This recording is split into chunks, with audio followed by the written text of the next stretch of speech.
Olá, seja muito bem-vindo ao Suplementos para Investir, episódio de número 8. Com vocês, Marx Friedman. Nesse episódio, vamos conversar sobre um outro elemento muito interessante, razoável, a respeito dos investimentos, que é o governo. O governo tem um impacto extremo nas coisas que acontecem na economia. Não deveria ser tão grande quanto é, mas inevitavelmente sempre se torna. A gente sempre observa diversas medidas boas e ruins acontecendo. Recentemente, no Brasil, houveram inúmeros episódios de interferência econômica em empresas que têm participação estatal, né? Empresas em que o governo tem uma participação nas ações muito razoável, a citar Banco do Brasil e Petrobras, inclusive com retirada de presidentes de administração, pessoas que inclusive tinham papéis muito relevantes dentro da gestão dessas empresas e estavam fazendo um bom trabalho. Mas o uso político de cunho populista é uma coisa que se torna frequente e leva para o nosso pensamento para uma outra polaridade, de que o governo talvez não devesse existir, né? Nesse episódio, portanto, o que eu gostaria de ressaltar é por que o governo deve existir, né? Para que ele serve e aonde que ele se situa, até que ponto ele é útil e até que ponto ele atrapalha, né? E atrapalha às vezes bastante. Então, existem inúmeros bens, né, presentes na sociedade que dificilmente você consegue administrar se não existir uma instituição por trás capaz de geri-los. Por exemplo, o sinaleiro, o semáforo. O trânsito, todo mundo utiliza o trânsito de alguma maneira, seja como pedestre, seja dirigindo o seu veículo, seja transportando uma mercadoria. Quando você caminha à noite na rua, o poste de iluminação também é um bem público que todos têm acesso e é difícil taxar uma pessoa específica pelo uso daquele elemento. Da mesma maneira, uma praça, qualquer pessoa pode utilizar essa praça. Quem seria o responsável por gerir isso? E em polos mais avançados, até em países como o nosso, em que existe um sistema de saúde universal, em que existe algum tipo de sistema de assistência, alguém tem que ser capaz de gerir todos esses bens, né? Então, o Estado, a função primordial do Estado, seja o polo que estiver dentro de um cunho liberal, mais ou menos, é fazer essa gestão dos bens públicos. Em alguns momentos, em alguns países, não vai existir um seguro-saúde, mas para gerir as praças, para gerir a iluminação pública, para gerir a segurança, é necessário uma instituição capaz de organizar isso. E em outras vertentes, existem, dentro da economia, situações específicas que a gente dá o nome de monopólio natural.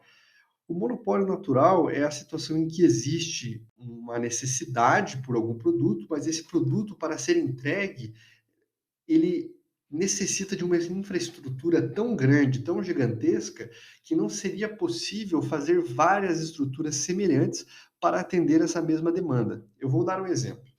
Quando você vai receber água em sua casa, você não escolhe quem vai mandar a água para sua casa. Se você mora no Paraná, é a Sanepar. Se você mora em São Paulo, é a Sabesp. Não tem escolha. Vai ser uma empresa, e a empresa de saneamento, ela é um monopólio natural, não tem competição. E, ao mesmo tempo, não há maneira de sobrepor, de colocar uma outra empresa também fazendo essa entrega de água, porque a tubulação é a mesma. Então, o governo, ele, por mais que privatize a empresa de saneamento, ele vai ser eternamente responsável por verificar se essa empresa está atendendo aos requisitos necessários, se a água realmente está sendo limpa, se o preço cobrado é justo, porque é uma situação em que todo mundo necessita daquele bem, mas que, por outro lado, é impossível fazer uma estipulação de preços normal. Não é possível haver oferta e procura. Você pode analisar o que é feito em outros lugares, mas oferta e procura da maneira como se gerem os preços na economia não é possível, né? Então, o governo ele é responsável por essa gestão dos bens públicos e pela análise dessas situações de monopólio natural. Outra situação muito relevante que entra agora em alta recentemente, né, quando você fala de ESG, é falar de sustentabilidade. E quando se fala em sustentabilidade, o que a gente analisa é o que, além do produto, além do que as pessoas querem, o que uma empresa produz, né? Se você pensa, por exemplo, numa empresa geradora de petróleo, por exemplo, lá na Petrobras, ela produz o que a gente quer, né? Os combustíveis derivados do petróleo, mas em decorrência ela possui uma externalidade negativa, que é liberar inúmeros dejetos, né, aumentar a nossa produção de monóxido de carbono. Então, ela tem um resultado negativo, que deve estar embutido dentro da sua taxa de tributação, porque em algum momento algo vai ter que ser feito a respeito. Outra situação semelhante, uma época existia a Souza Cruz dentro da Bolsa de Valores. É uma empresa que produz produtos do tabaco. Ela produz uma enorme externalidade negativa, porque o tabaco produz enfisema, produz diversos tipos de câncer, não só de pulmão, mas de boca, de bexiga, de cabeça de pâncreas. Então, quando a pessoa usa o cigarro, ela vai aumentar a sua chance de ter infarto ou várias situações e aumentar o uso do sistema público. Então, é uma empresa que possui inúmeras externalidades negativas. E o governo tem o papel de atuar sobre essas situações de externalidades negativas, seja estabelecendo normas de boas práticas e também através de tributação.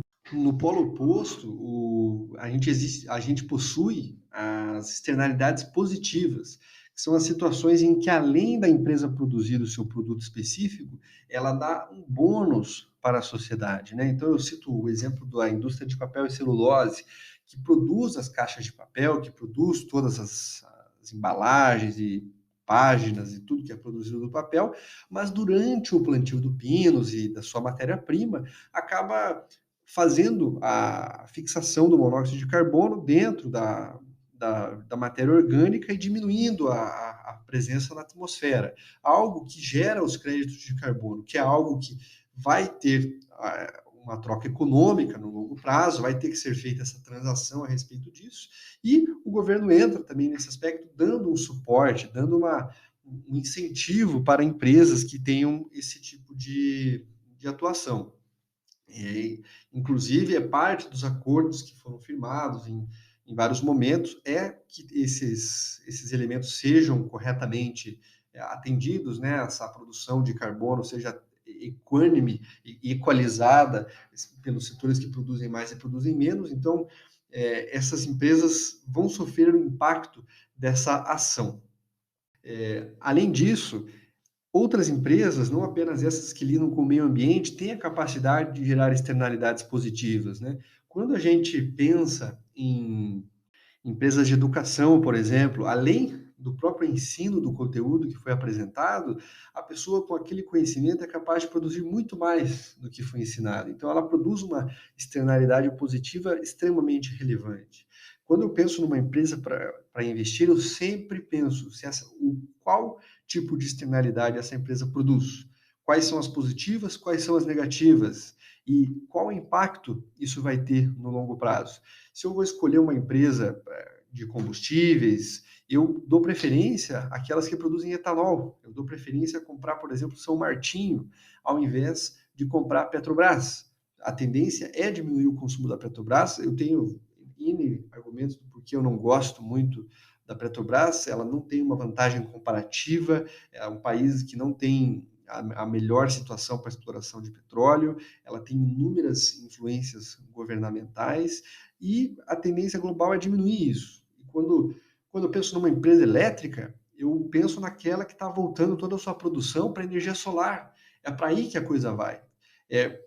Essas soluções, elas devem ser pensadas em longo prazo. Para investir no longo prazo, é fundamental escolher empresas que produzem externalidades positivas, ou pelo menos evitar aquelas que produzem externalidades negativas. Então, eu brinco que a sustentabilidade, ela deveria ser um índice nos múltiplos de uma empresa, porque isso vai causar um impacto fundamental no ativo dessa empresa. Tanto pela tributação que o governo vai exercer para reduzir o estímulo a essas produções de inúmeros dejetos com piora ambiental, como também pela própria procura da população por algo que não seja capaz de danificar o planeta. Né? Então, um impacto óbvio que vai surgir. E olhar para isso no longo prazo é fundamental. Eu não digo para daqui a 1, 2, 5 anos, mas daqui a 10 a 20, se você quer estar pensando em algo para frente, para a sua aposentadoria, é fundamental para suas escolhas no longo prazo perceber se a empresa que você está escolhendo ela é sustentável no longo prazo, porque isso vai ter um impacto muito relevante. Então, para recapitular o que a gente viu nesse episódio, primeiro, o governo ele precisa existir por algumas funções para fazer a administração desses bens públicos, né? E pelo nossa questão do transporte, pela iluminação pública, segurança, como também seguridade social, e estabelecer normas que possam organizar situações em que é impossível ter uma oferta e procura da maneira convencional como os preços se organizam.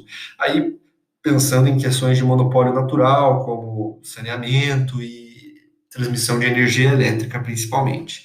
Também ele é responsável por diminuir, atuar sobre essas situações de externalidades negativas, em que são produzidos dejetos, coisas ruins, junto do produto que vem em decorrência. Né? Eu sempre penso nisso na hora de fazer uma boa escolha, né? Prefiro uma São Martinho no lugar da Petrobras. Prefiro escolher uma empresa de papel e celulose e tudo mais.